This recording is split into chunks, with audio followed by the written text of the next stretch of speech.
Hi, everybody, and good morning from Rye, New York, and good, what is it, afternoon in Israel? What is it, Yossi? 6 p.m. 6 p.m. Do you know where your kids are? Do you know where your kids are? You asking me? No, this goes after an old, very well-known advertising. Oh, yeah. So I have, so good morning, everybody. I have a special guest with us today that I know for many, many years. And I will explain to you how I know him for many, many years. Right after I will read his short bio. Short version of his bio. His bio is very long. We have a shorter version. So for those of you who don't know who Yossi Vardi is, I like to call him one of technology's most known gurus, but one of Israel's early entrepreneurs. Yossi Vardi has co-founded, led, invested, and helped build more than 70 high-tech, energy, natural resources, and clean technology companies. Many of these went public or were acquired by leading companies. Techem, Alon Energy, Granite HaCarmel, Answers.com, Scopus, International Lasers Technology, ePels, Bright Cove, and Two Cows all went public. GTCO, I hope I pronounced it right, was sold to Microsoft. Tivella was sold to Cisco. Erlink was sold to Sierra Wireless. Foxy Tunes was sold to Yahoo. Starnet was sold to IAC, and Gift Project was sold to eBay. As the founding investor of Mirabilis, Vardi co-pioneered instant messaging. Mirabilis was the creator of ICQ, one of the internet's earliest successes, which was later sold to AOL. I remember using it when everything just started. You know, those flowers, the flower and everything. Vardi was chairman of the board of trustees for the Jerusalem Foundations. He serves on the boards of trustees of the Technion and served on the board of Weizmann Institute, Hebrew University, Open University. Now, this is the shorter version. And when I invited Yossi to speak at one of my conferences in New York, long time ago, so the host, the moderator of the conference read Yossi's titles, and he read the entire bio, which took a long time. And they kept on reading that Yossi Vardi won this award and that award and this award and that award. And at the end, he was done, and Yossi came on stage. And then Yossi came and said, yeah, well, listen, I appreciate that you read it, all of my awards. But I have to say you forgot one award that's for me is very special. There's a newspaper in Israel called Yediot Achronot. That's the #1 newspaper in Israel, and they chose me as the #1 worst dresser in Israel. So everybody were, of course, serious until Yossi came up with it, because what was wrong? And then Yossi mentioned that. I know Yossi for many, many years. I was hanging when I was growing up at different conferences, and every time I saw him, you know, we kind of talked just a little bit. At some point, I started to harass Mr. Vardi, and I told him, listen, I need your help building events and all of that. So he would see me at his office. By the way, his office at his home, I don't know how it is now, but back then it was Yossi, and you needed to see Yossi through a layer of buildings of cards, of business cards of people. It was like towers like that all over the place. And Yossi helped me bring the right people to the right events. And and ever since we are in touch, and I'm basically every second month, I'm harassing him with another request of mine. And eventually I'm getting him to agree to get involved. Is that the right way to put it, Yossi? Yeah, roughly, you know, #1, it was too long. #2, you didn't mention all the long list of companies of mine which failed, disappeared, evaporated, vanished, etc., etc. Yes, I know. And anyway, I remember, you know, it all started when we did a panel in New York. And I don't know how many of you know or familiar with Yossi Vardi's sense of humor. I think it's one of the best I've met. We basically had I remember, still until today, I remember that. We had David Sable, and we had all these guys sitting. And at some point, when just the panel was about to start, Yossi said, wait a minute, It's only men here. I need a woman. And then he said, is there any lady in the audience that can join our panel? And basically he found and grabbed one, put on a chair, and she joined the panel. That's how Yossi works. I think also, Yossi, you have a very special a need to not wear ties and suits and all the stuff, you know, so all the time when we need to get you to the Union League Club, we needed to find ways. You're not into really wearing suits and ties, even though when you were early in your career, you must have had to, no? Or in the government? Not you know, so. The problem with tie, they stop the flow of oxygen to the brain. So it's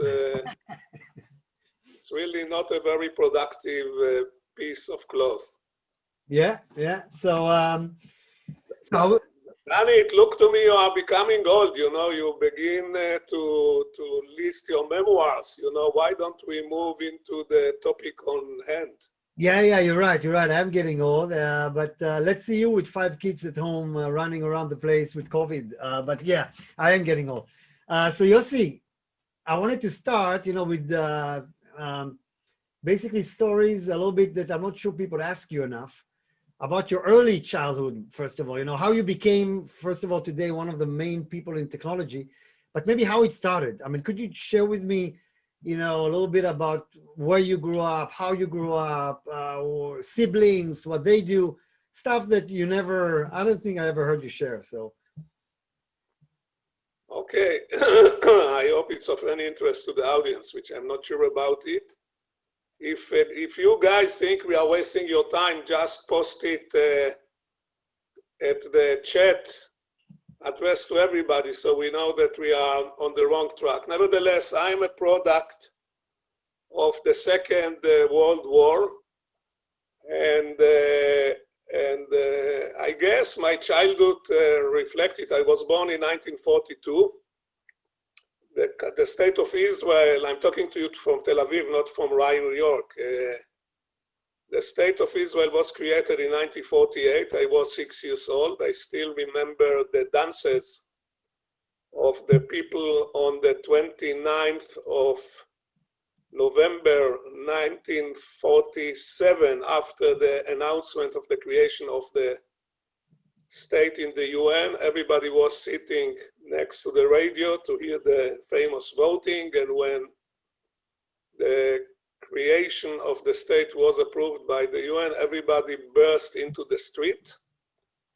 And this was in a total difference, total opposite to what happened on the 15th of May 1948, when the state was really announced by Ben-Gurion. And we knew, I was too young to know it, but the old people knew that we are going to a very difficult war. The war, we were 600,000 people in the country at that time, and this war took the life of 6,000 young boys and girls. And after the war, Israel was in a very basic situation. There were no products. Food was very basic. My father stayed at the army for like, I think, 2 years. My mother had to provide for the family. So she knew how to cook very well. She opened a small restaurant in Schenkin Street. So we were one of the pioneers of the Schenkin phenomena, which was a very important phenomena in Tel Aviv in the 80s and 90s. And what was the name of the restaurant? Because I used to hang in Schenkin a lot. No. The restaurant was closed in 1962. You were not even in a liquid phase in 1962. So you cannot remember it. Nevertheless, so there were no products. So my mother had to cook, you know, with no product. And this way she became, this is not known, Danny, but she became one of the pioneers of biotechnology in Israel. Yeah, because she developed methods to develop any organic stuff, including feathers and newspaper, into chopped liver. So I grew and developed on chopped liver, picha, shchav, gefilte fish, kishke, etc., etc. And at the prime, many years later, at the prime of my career, I reached the weight of 130 kilo, which was quite an impressive mass. I mention it because I used the Corona to reshape it a little bit, and I lost so far 25 kilos, and I'm still going down. Nevertheless, in the school, I was what is called today nerd or geek. When all my friends played football and chased girls, I chased vacuum tubes. And I was obsessed about reading books and vacuum tubes. I read three books a day since my 6th grade until I finished the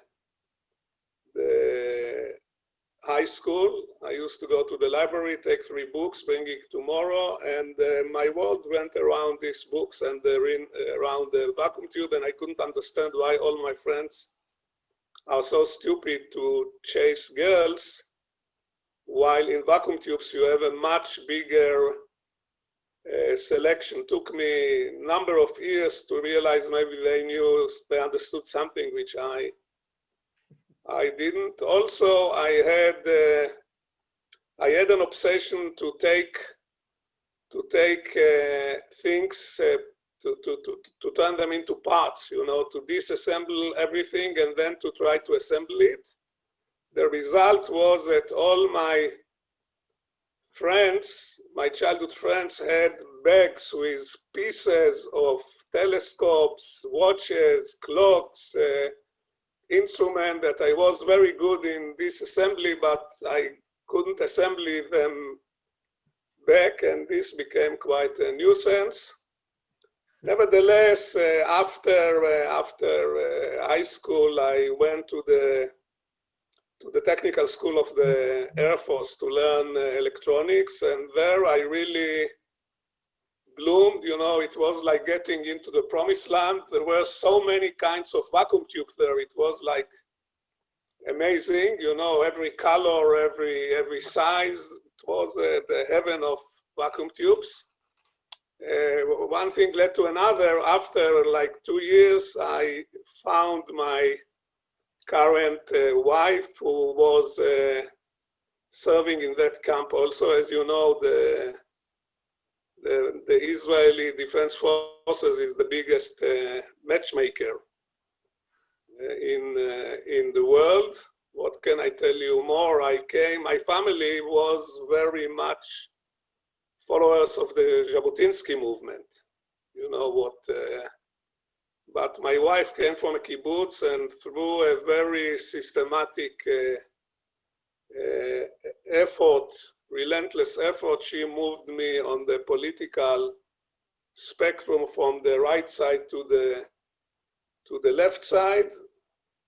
And after the army, I went to the Technion. I finished the Technion. I went to work at the labs of the Ministry of Defense. And then after 2 years, I created my first startup with 2 of my childhood friends and 4 of my professors. It was in '69. It was one of the very early startup in the country. We didn't know it's called a startup. We invested in it $5,000. Each one of us put $800, and we created a company. Then I spent maybe 9 years in the civil service. I ran the Ministry of Development, which was in charge of natural resources, and then I was sent to the United States to bring investments to Israel. After that, in '79, I finished my public career, and since then I became obsessed with creating, building, helping to develop, funding startups. Altogether, I invested in over 100 startups, out of them 86 in the internet space. And as I said, some of them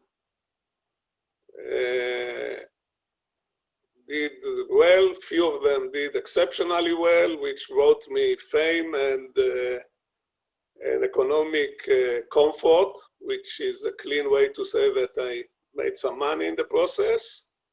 And this is being celebrated by the people which invite me to talk. And some of them went nowhere, creating for me painful losses, embarrassment, shame, etc., which usually we are not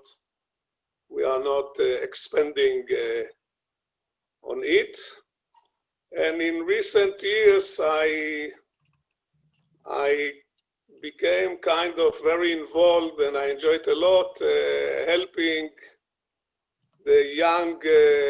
All of a sudden, you know, when I was a kid, I was a wonder kid. Now I'm just a kid. The wonder went away, and I'm trying to live it again by empowering young people in their entrepreneurship and creativity and innovation. I participate in doing some 40 events per year all around the world, which the number somehow went down to zero in 2020 for reasons which I don't know why, but this is the current situation. Still, I'm doing a lot of Zoom, and life is okay. What else I can tell you? I live with my wife. We just celebrated last week our 54th anniversary, and you have to, I can tell the younger audience, from my experience, that only the first 50 years are difficult. Afterwards, after that, it's go much easier. And in addition to the 54 years, we lived another 3 years in sin. And of course, the years where we live in sin were the best one. We live in sin before the marriage. After the marriage, we didn't live in sin. I have 3 kids. One of them created this ICQ with a few of his friends, which is another story. They came to me for funding, and because of my guilt feeling, you know, every Jewish person, every Jewish mother has guilt feeling, and in order to be Jewish mother, you don't have to be Jewish and you don't have to be female. So I gave them some money, and then they created a very successful company. They were the first one to create internet-wide instant messaging, that any 2 people in the internet can send the instant messaging. Yes, this text message that you sent, they were the first one to come with.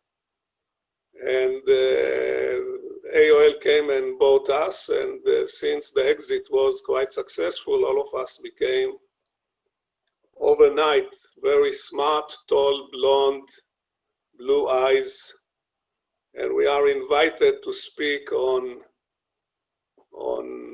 Zoom and other conferences. And I can tell you that nothing can increase your IQ overnight better than a good exit. So I guess this is a very quick summary of the situation. Now I'm sitting 78 at my home. I didn't get out almost for the last year. And I'm pondering whether I should take the immunization or not. And why not? I think they said it's safe, no? It said it's safe. Okay. They say that many things are safe. You know, there are considerations. I guess it's safe, but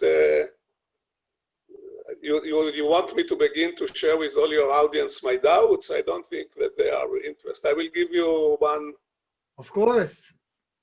I tell you one dimension that you didn't think about it. You take the immunization, and then you begin to go around, and you go on airplanes, and you sit in this capsule. For our oldest son live in Vancouver.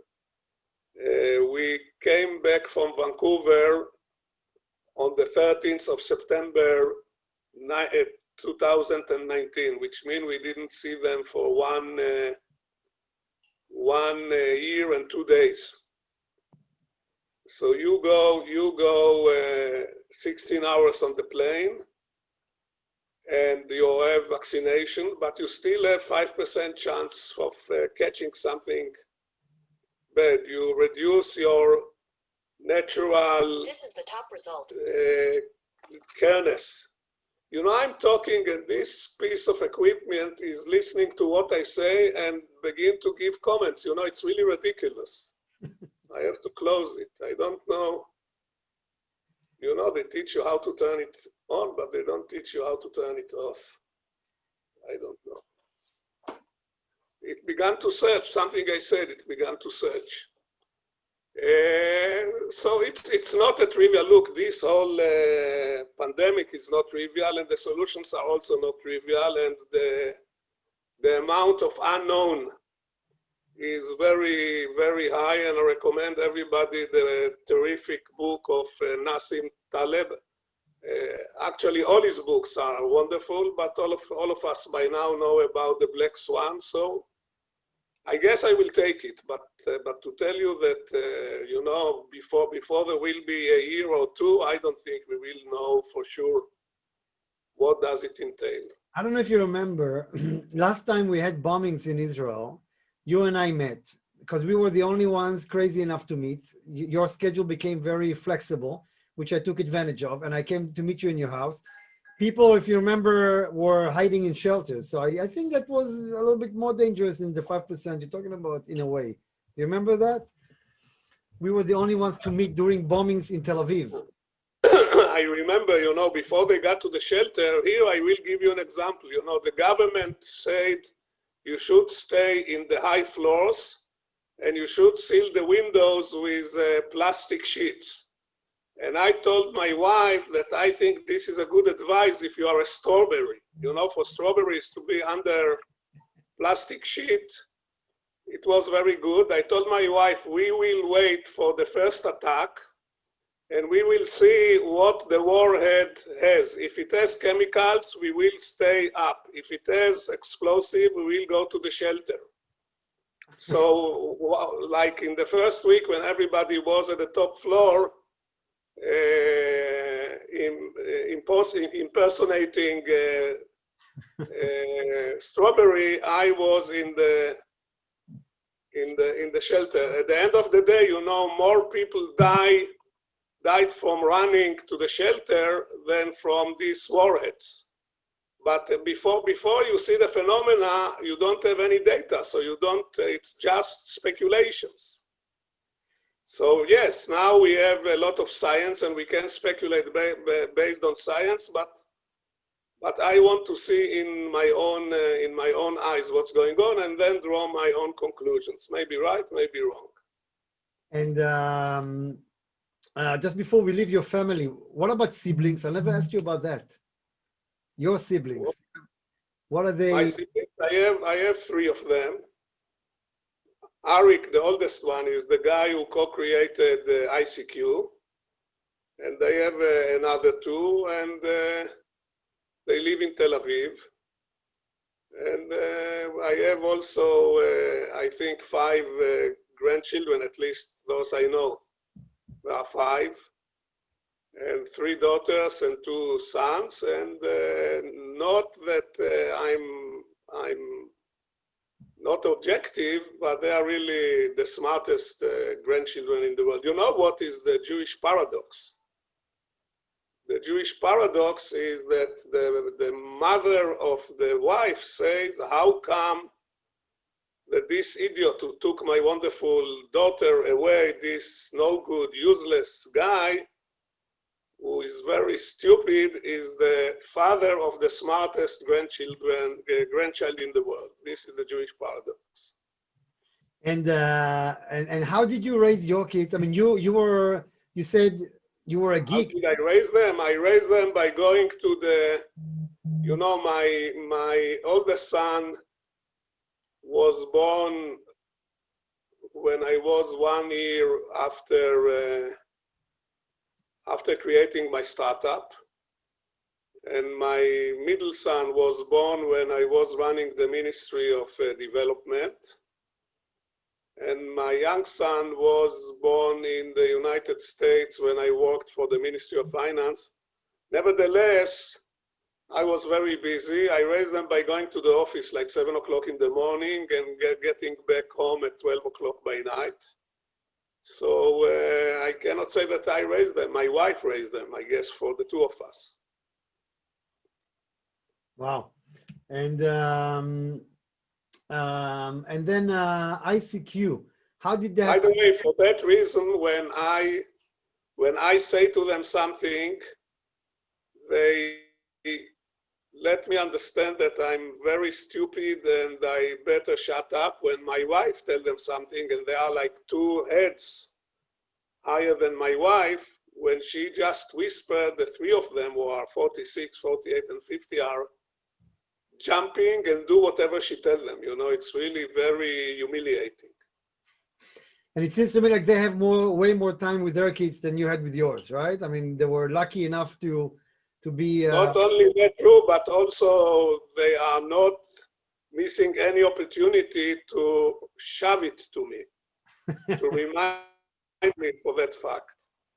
But you know, I was belong, you asked me about my childhood, I belonged to a generation. As I said, we came to the world with we having nothing, you know, we were born naked, not like today that you are born with all kinds of brands. We have to talk with David Sable about it. And our parents also didn't have much, you know, nobody had anybody. So where we came out of the womb, we would get a laundry list, what we have to do until the age of 30. You know, we know every Israeli kid who was born at that time knew that he has to go first, he has to go to kindergarten, and then he has to go to elementary school, and then he has to go to high school, and then he has to go to the army for 3 years, and then he has to go to the university to learn a profession, and then he has to find a wife, and he has to make 3 children, and he has to find an apartment and to take a mortgage and to buy the apartment, and you have to do it until the age of 30. Once you arrive to this point, you could focus on what you want to do with your life. But you know, so we were very, very, very engaged in trying to establish ourselves. This was kind of I mean, you had to put time in order to get places, especially in startups, and you know, you got to work hard to get there.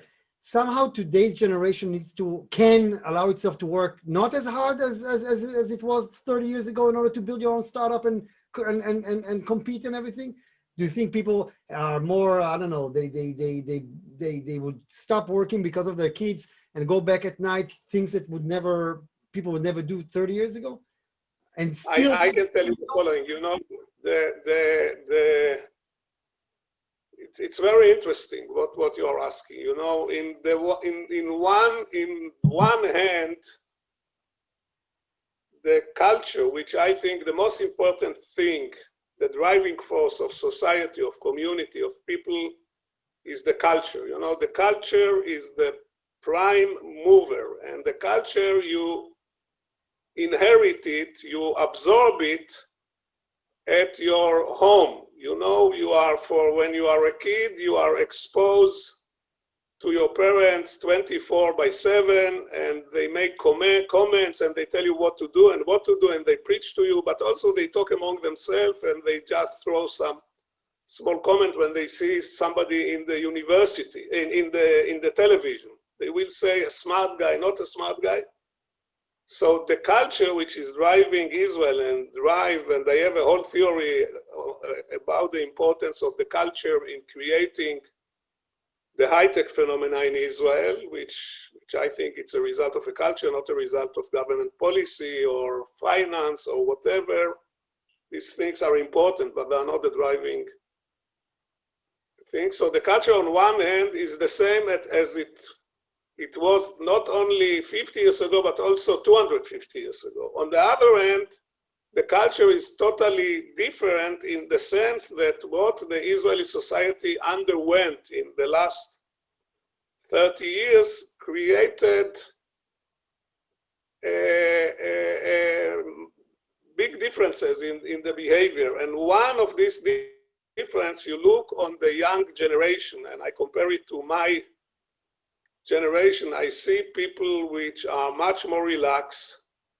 They are not rushing anywhere. You know, they think that to make kids before the age of 50 is much too early. And they have kind of security. They know they can rely on their parents, and they have a much more healthy approach to life. They are much more benevolent. They are much more accommodating. They are much less judgmentals. You know, in my generation, if a girl was divorced, it was something which was a big problem. Or if somebody had some sex preferences that were not, if somebody was a gay or a lesbian, God forbidden, you know. And I see my kids, you know, they have friends.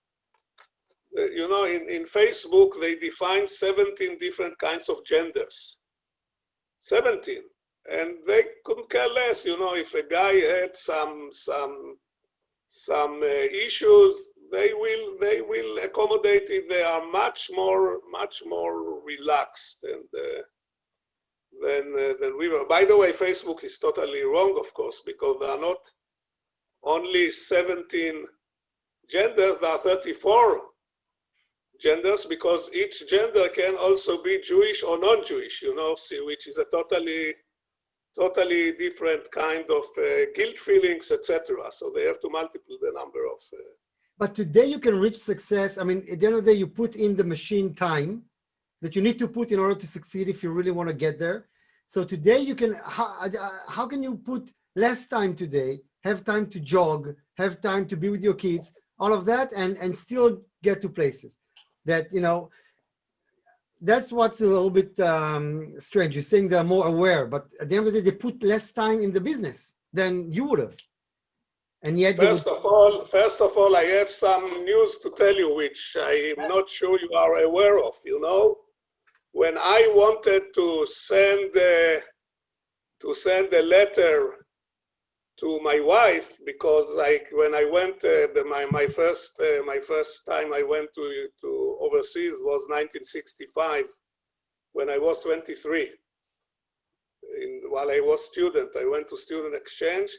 I would send her letters. It would take like 2 weeks until the letter would reach her. By the way, she still keep with how you call it, with a cloth band, a ribbon and everything. Of the love letters which I sent her after my 3rd years in the Technion, and you have there hundreds of pages which describe every conceivable crane in Europe. It was just, we finished studying how cranes are working, and I sent her a detailed report about all the cranes in Europe, you know, the different ones in the ports and in the buildings, etc. I never understood why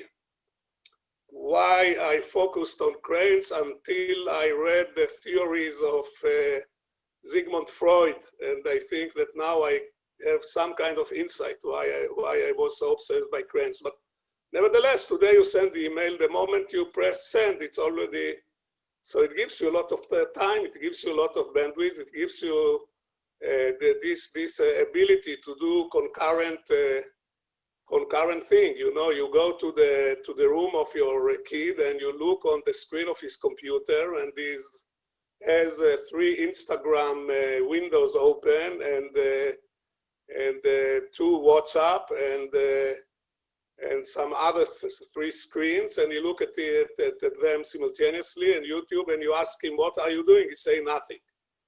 You know, so today productivity is much higher, and you can accomplish much more things than before.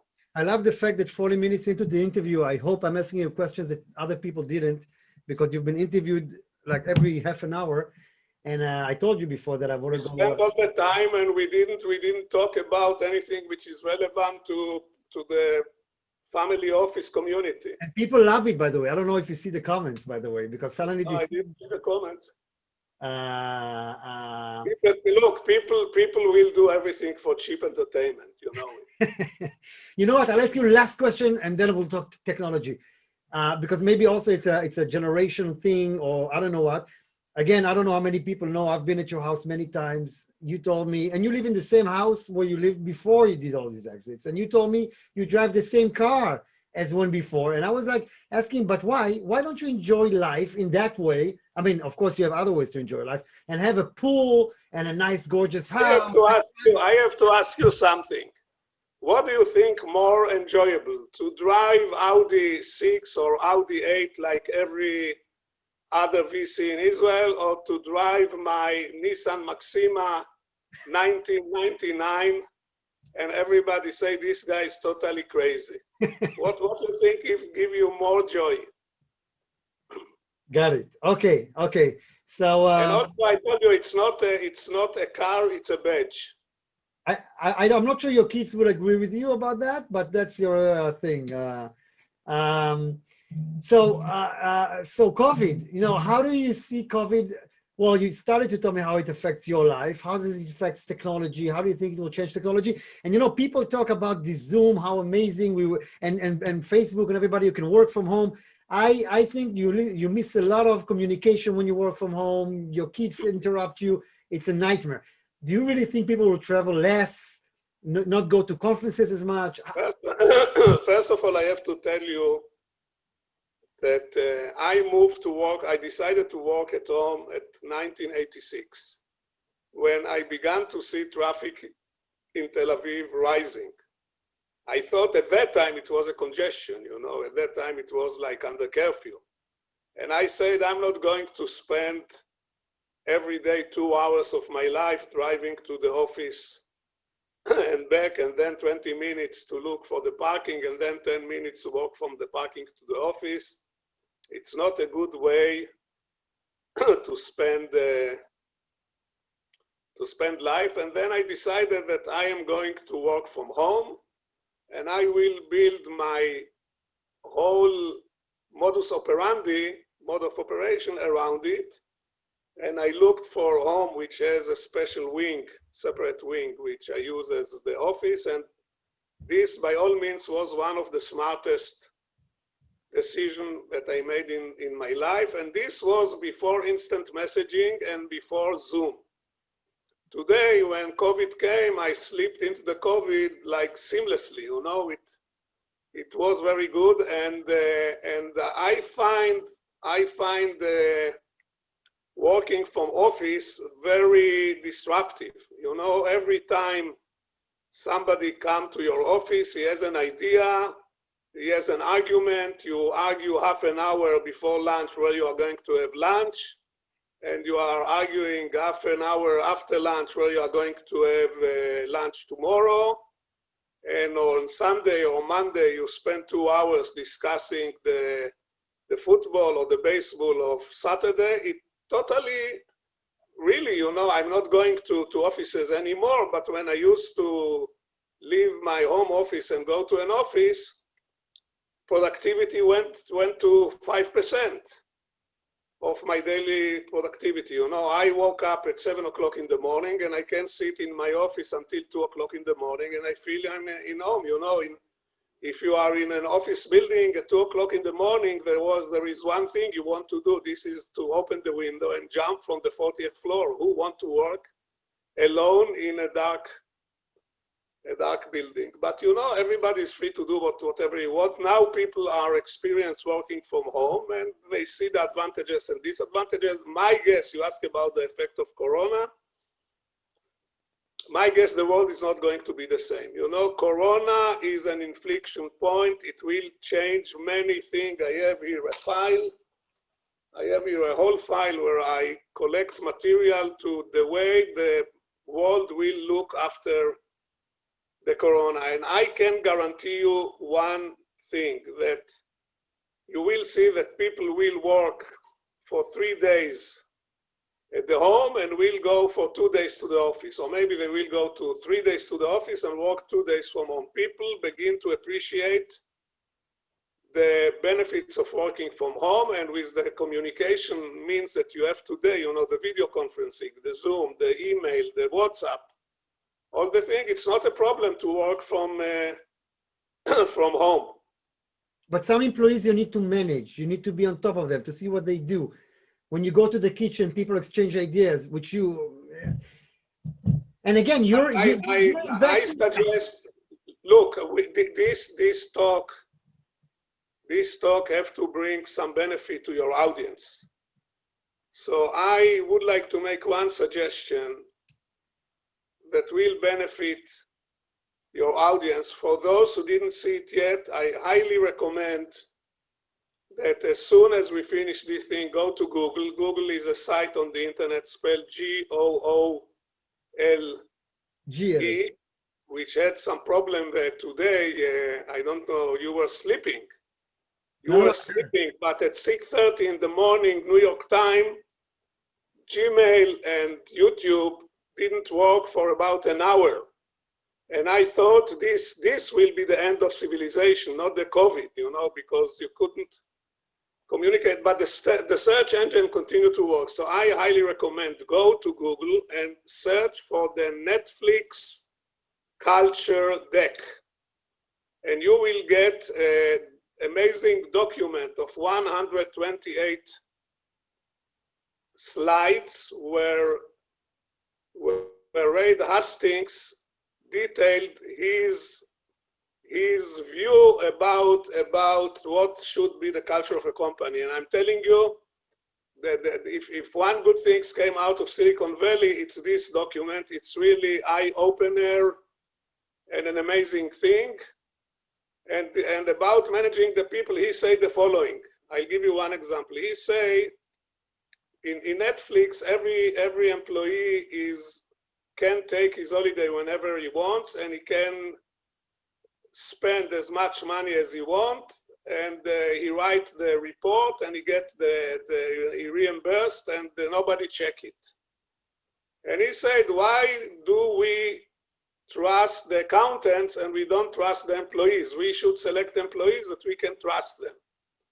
Okay, so when you say how I manage, etc., you know, in my investments, I give the money to my investees, and when I give them the money, I tell them, and remember my telephone number, it's 0364178831, remember the number, because you should never call this number, because I am your investor, I'm not your business developer, and I'm not your investment banker, and I don't want you to bother me, and I will not bother you. You should call me either when the company went kaput, mechule, or when you have an exit.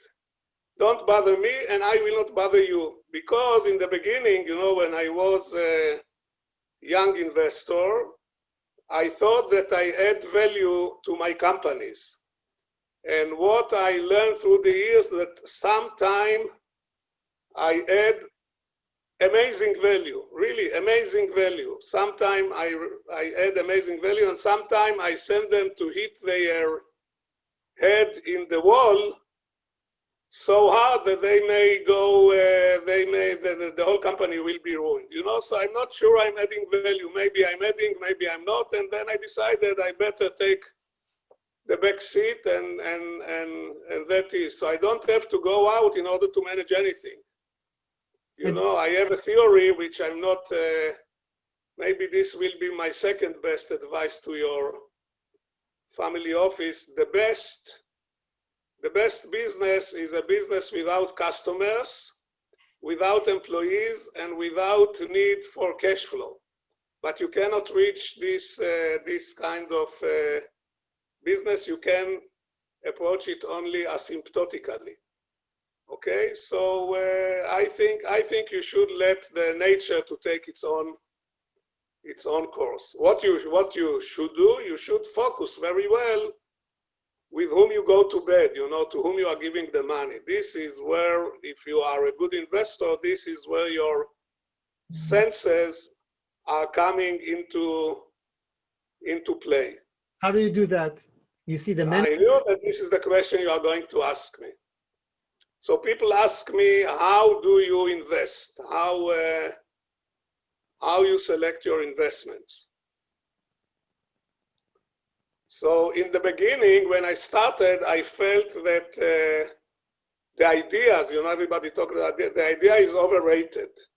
The concept of selecting it according to the idea is overrated. This is what I thought. Today I know that it's not overrated. It doesn't have any value whatever. Idea doesn't mean anything. You can take a terrific idea and lose all your money, and you can take a so-so idea and develop it into a great investment. And in any case, if the idea is good, you will be copied. In ICQ, we were copied in like 2 years by at least 1,000 products. Okay, so idea maybe give you some lead time, maybe. Also, I'm not sure. What is important is the execution. What is important is the execution. And now the question is, what affects execution? And what affects execution? Yes, you need money to execute, but to be unique executor, you need unique people. And number one is the talent. You want to be associated with great talents. If you see a talented, exceptionally talented guy, you have to hire him and to tell him, here is a budget, go and figure out where you can contribute the most. Believe me, he will know better than you. If he will not know better than you, you shouldn't hire him. Number two, which is not less important, you need to associate yourself with nice people. Somebody is asking a terrific question, Mr. Elliot Robinson. He wants me to tell him how I select a talent. Mr. Robinson, I have a question, I have a comment. You are not the first one to ask me. And now you put me in a dilemma, because if I tell you how I select a talent, then you will copy my method. By the way, my mother used to protect her intellectual property of the cooking. As I told you, she was a good cook, by always telling people the wrong recipe. So they won't be able, if you ask her for how to cook a cake, she always tell you should put garlic or something like this. So I will give you an answer, but you cannot be sure that the answer I'm telling you, it's really the answer. So how you select talent? Mr. Robinson, if you go to a class and you want to know who is the most talented kid, how you will find who is the most talented kid in the class? 10th grade? Who is the most talented? So I don't know if people are answering in the chat or not, but some people say you run a test. Some people say you ask the teacher. Some people say you ask the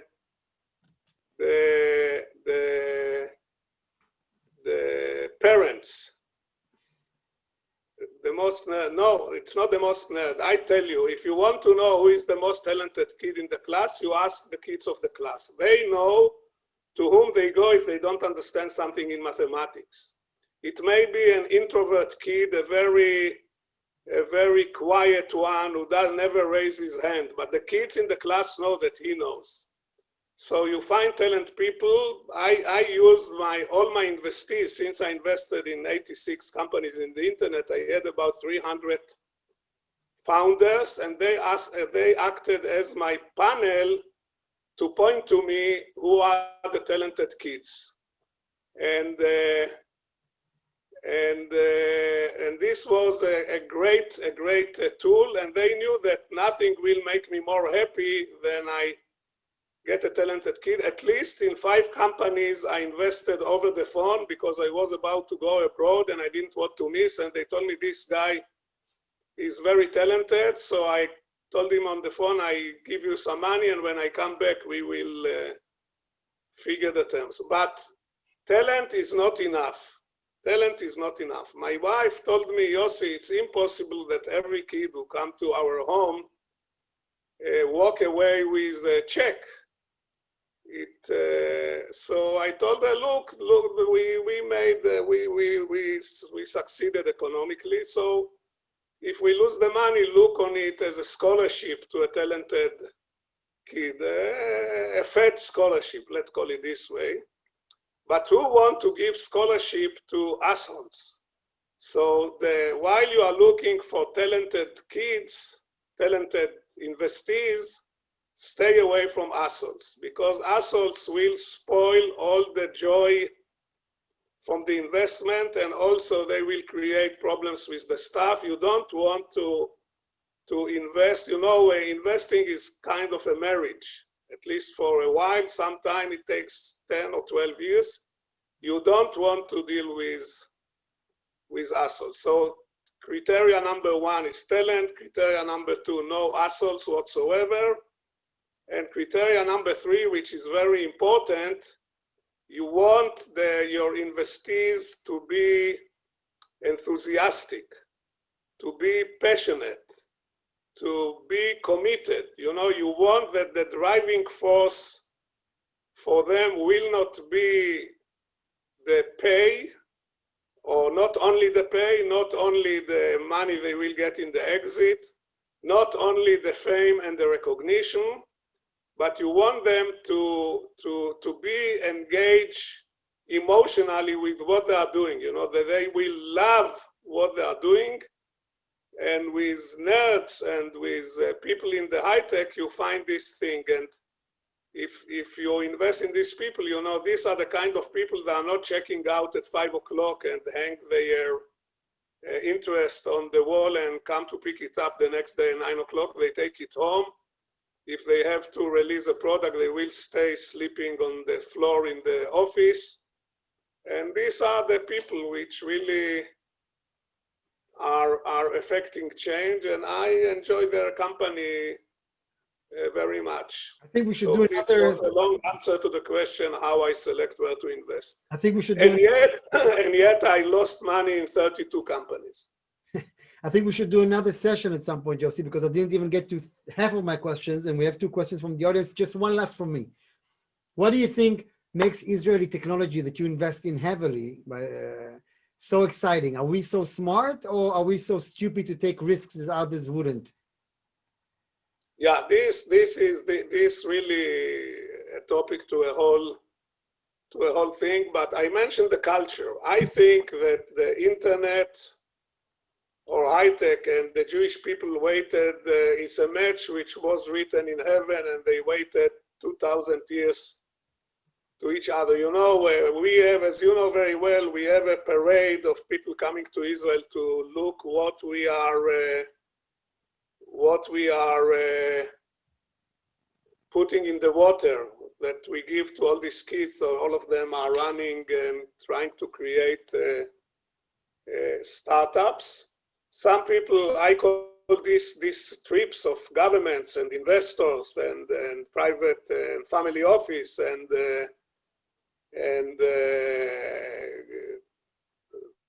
big companies. You know, everybody's coming here. I call it the tech safari. You know, they come to see the animals in Tel Aviv, the human animals, which are doing code. Some people say it's because of the level of education. Some people say it's because of the finance which is available.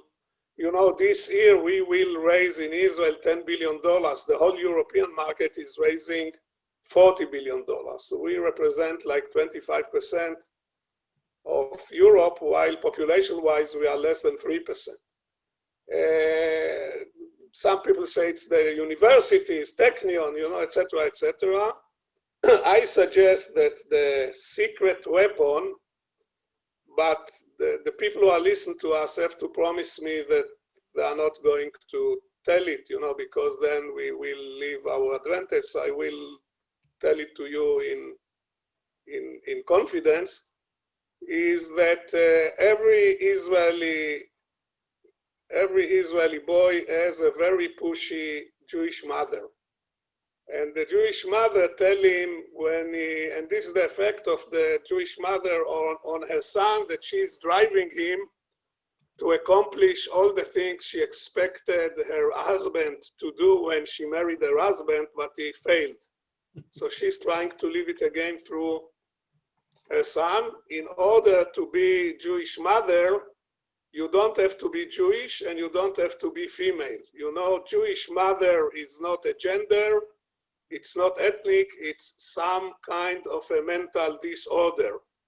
So and the 1st of September every year, where the kid go to first grade in the school, she give him his bag and the sandwich, and she kiss him goodbye next to the entrance of the school, and she tell him, but don't forget, after all what we have done for you, asking you to bring 1 Nobel Prize is really not too much. So we know, from the age of 6 that we have one task, and this is to get at least 1 Nobel Prize, and God forbid then, if we are not getting it and our cousin get it, because this will be a disaster. My mother, through all my childhood, this is a true story, she told me, how come all my sisters and brothers have geniuses as kids, and I'm the only one who has an idiot as a son?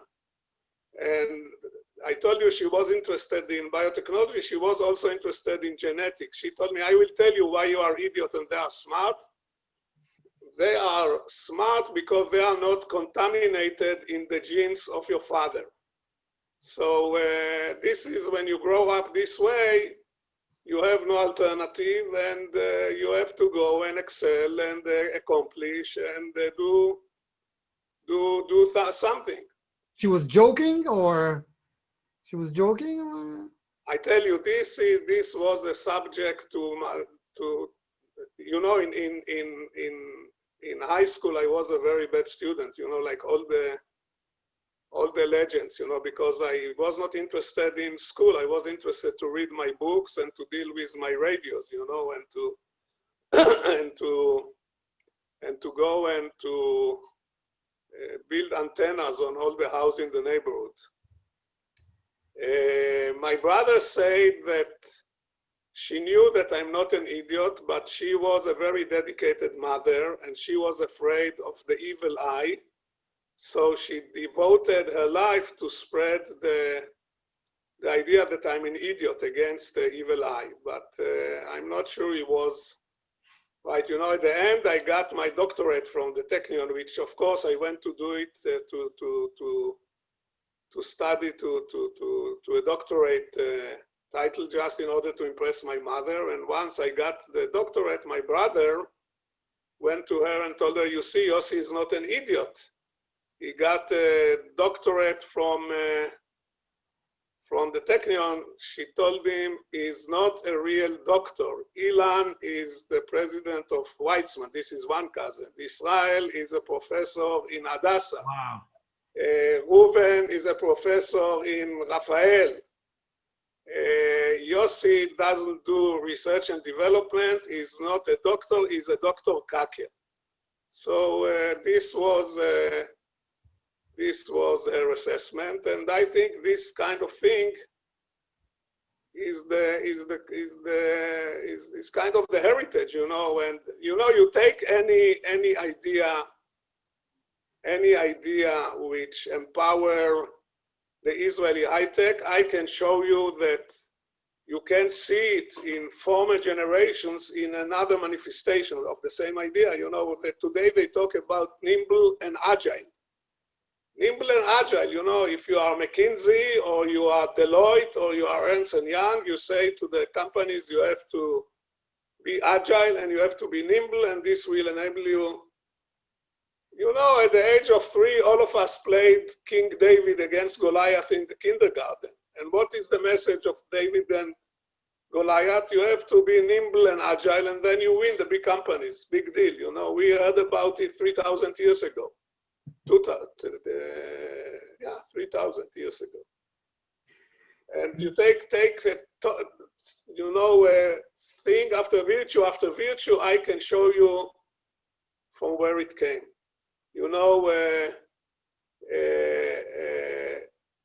I remember when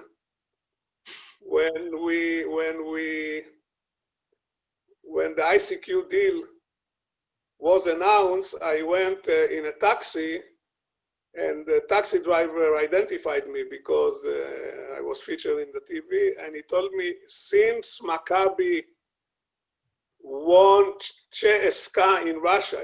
Now I'm talking the 90s, in the football, the famous football game where Maccabi Tel Aviv against Russia, Maccabi won.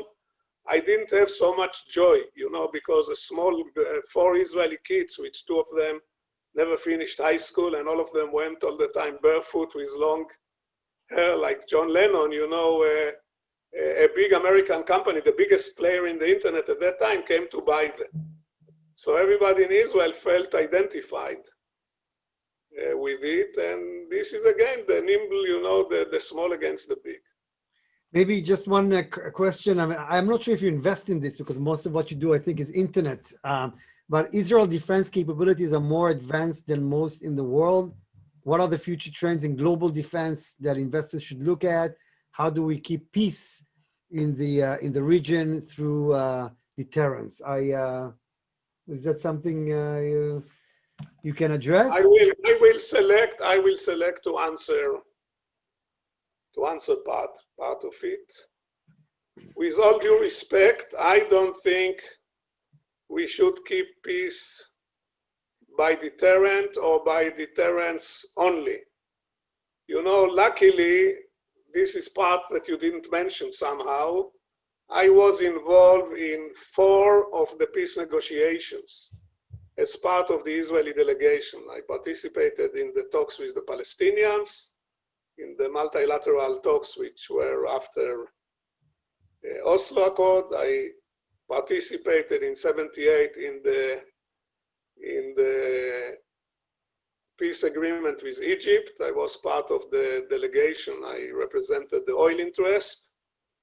I participate in the negotiations with the Jordanians, and I even participated in the negotiations with the Syrians, in the Y plantation. And with all this peace, people were very skeptical. One of our chief of staff, I will not mention his name, when Sadat came to Israel, he said, "This is a trap. I don't believe it. This is a trap." And I think you keep peace you keep a much healthier peace if you can achieve it by developing mutuality of interest in the beginning, and then understanding of the other side, and developing a good relations between the people. And yes, in spite of the big skepticism, I think this is doable also with the Palestinians. And believe me, I'm not Pollyanna. I spend a lot of time on these issues. Normal people want peace. Normal people want peace. Normal people want good future for their kids. Normal people want to have a feeling of that they are respected and they are dealt in an orderly manner. And I think that, and you see that things are developing in the region, and believe me, all the things you are seeing which develop, it's not that it came like in the last 3 weeks out of nowhere. These are processes which are brewing for years and years and years. I went to Morocco for the first time with a big Israeli delegation in 93, 2003, 2013. Almost 30 years ago, and the relations were good and cordial, and same with many other countries. What we have to do, we have to thrive, to find the ways how to make it interesting to them to be a part of a peace agreement. By deterrent also only, you remember the curse, the first curse in the Bible. The first curse in the Bible was, "You will live by your sword." The too many thousands of years passed since this curse was, you bestow curse, I don't know, was spelled on us. And we shouldn't live by our sword. We should live by our brain. We should live by our nature. We should be compassionate. We should be empathic, and you may think that this is just a way of saying, I'm telling you, I'm 78 years old, and after I tried everything, this is the thing which I became aware.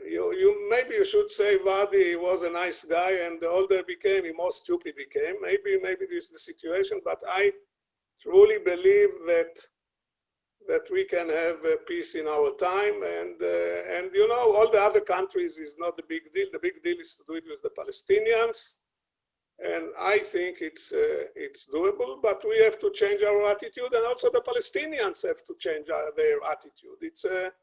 It takes two to tango. And maybe you put me. Some of you don't like it. Anybody who don't like it can leave the Zoom, and I even will not be aware of it. Yeah. By the way, we are very apolitical. We let people express what they think. I had. What do you mean you are apolitical? You cannot be apolitical. You have to take a stand. No, in the sense there is no such a thing as apolitical. I once had what's her name? Noah. How is she calling herself in Israel? The singer. Yeah, I know. Yeah.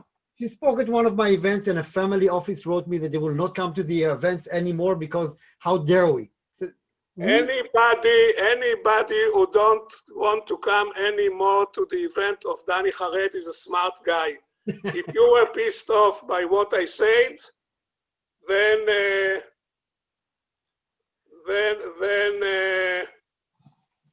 don't come to the event.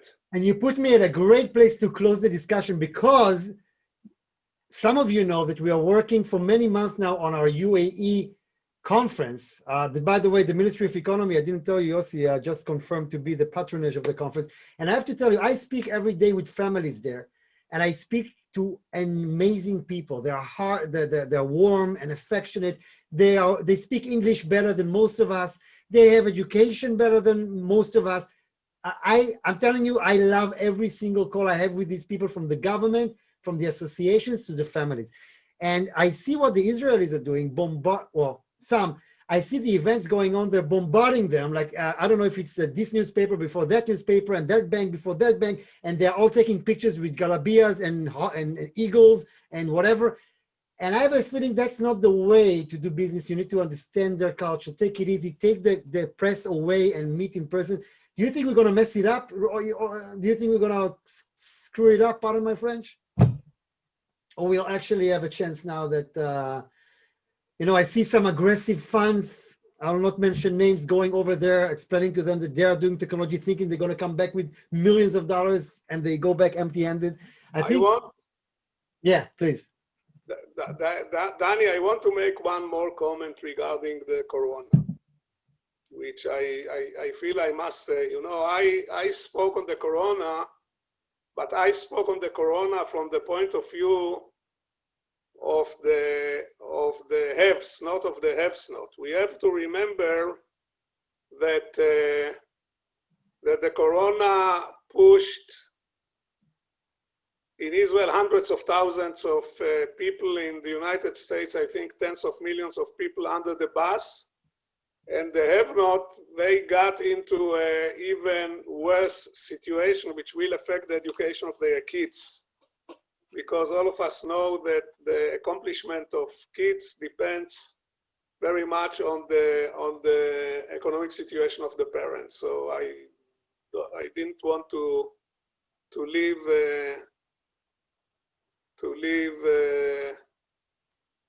the meeting with ignoring this thing, which we can have another 2 hours just to discuss this part of the corona. Yeah. David Sable told me, when I see all the advertising here and everything about the COVID, and I see all those companies telling you, we are here with you. He said, we are all in the same boat. He says, that's bullshit. We're not in the same boat. Those that have the money, they're on a completely different boat than many others here. But that's a different discussion. So, Yossi, it's been fascinating. An hour and 12 minutes of discussion. I will convince you to do another one. I'm working on it, but I have my methods of getting you to do another one, I hope. And any last thing you'd like to add?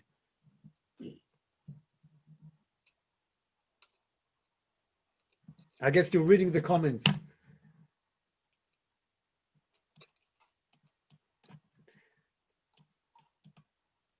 Somebody's asking here if you think it was the right decision to close businesses like that. But I guess no, I don't think. I don't think. First of all, I want to say what I think and what I don't think doesn't matter. You know, because I cannot prove that I know better. But I have to tell you what I didn't like about closing businesses and sending people to leave of absence.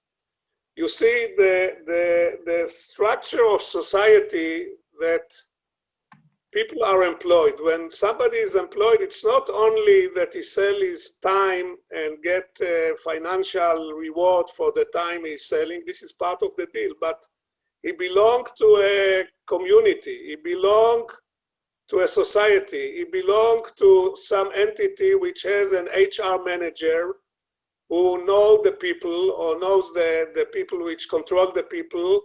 He has some kind of a lifeline. The HR of a company know who is really needs, who needs more, who needs less, and he can relate to the people. So I think a much better way was that the government will tell the employees, you employee, get some of your people to work part-time and we will give the money to you and you will manage it, because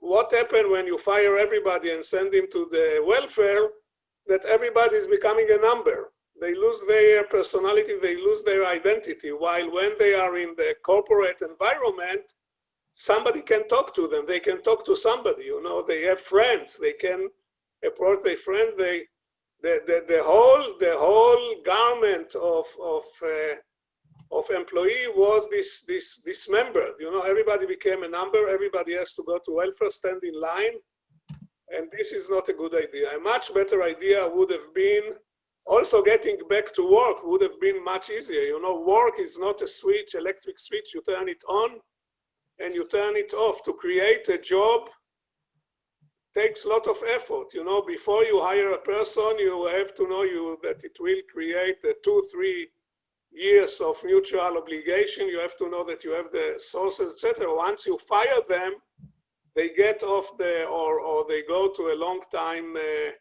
leave of absence. All of it is being lost. Getting them back will be much more difficult.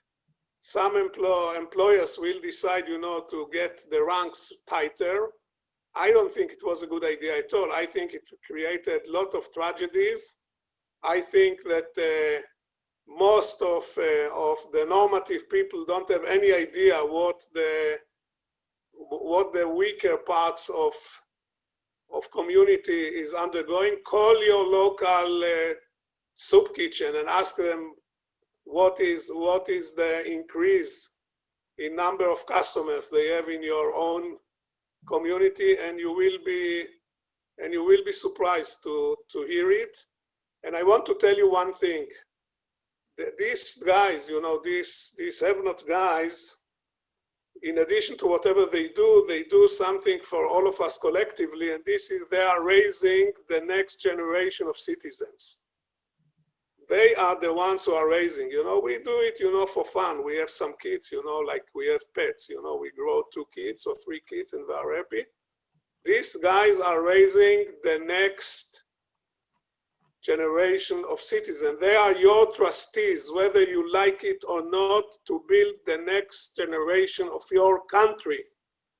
And if you want to have a good country, you have to invest in these people which are your outsource to raise the next generation. And you have to look at them to look at them in that context, and then you change your perspective totally. Thank you, Yossi. It's been amazing. I will just tell you that tomorrow at 11 EST, I will speak with Crystal and Mark Victor, who is he's the guy, Mark Victor Hansen, that wrote Soup for the Soul. Maybe some of you know that series of books in the. Yeah. So he's the author, and we're very privileged to have him with us tomorrow at 11 EST, the same time. Can I ask you last question? Please. What is your political persuasion? Me, myself? In which sense? How do I see the UAE thing? How do I see the US? I just wanted to embarrass you, but okay, But you didn't see, work. as a good journalist, I used to be a journalist. I answered you without saying anything. I think, look, you know what? I understand what both sides are talking about. I can tell you that when I was interviewed to Bloomberg, yeah, 2 weeks ago, and they asked me about the UAE, everything, and I told them one thing. Listen, which puts you. I think I look at things very as they are, and I told them, you know, you can like Trump, you cannot like Trump, you can like Bibi or not like Bibi, but I think nobody can take away, for instance, what they've done with the UAE. You're right, it started not today, it started a long time ago, but they actually delivered something that in my lifetime I didn't think I'd see. So, you know, I see the good things and bad things about, you know, different right and left. And in general, I'm very open-minded, and nobody will ever tell me not to have a speaker because it's too left-wing. And, you know, and in a way, I am your version of the family office space. Everybody that would interview you in the family office space would be with three-piece suits and a tie. And I believe in being more, you know, outgoing. And I think it's a disgrace the way you are dressed, you know, with such an important audience. yeah, yeah. So those that like us, and those that don't like us, it's a growing group, by the way, in the world, don't like us, but we're fine with that. Somebody asked me what is my email. My email is yossi@vardi.com. YOSSI@vardi.com. And Yossi is bombarded by emails. So those of you that want to really know how to get to Yossi, you can call me afterwards and I'll tell you my methods. But Yossi, thank you so much for staying with us. It's great to talk to you about technology and see behind you a stereo system from 1985. What is that, right? This is a carousel with CDs, which can accommodate 200 CDs. Oh, I take it back. Yeah, it's 1995, I think. Great, Yossi. But if I move, you can see what my granddaughter sent me for my birthday. Wow, that's the most important thing, Yossi. Yeah. Beautiful. And guys, if we're lucky, we're going to see Yossi maybe in person, maybe not in person later on when we do our conferences next year. So Yossi, thank you so much. And I'm looking forward to having you again. Sure. Thank you very much. Stay safe, everybody. Thank you.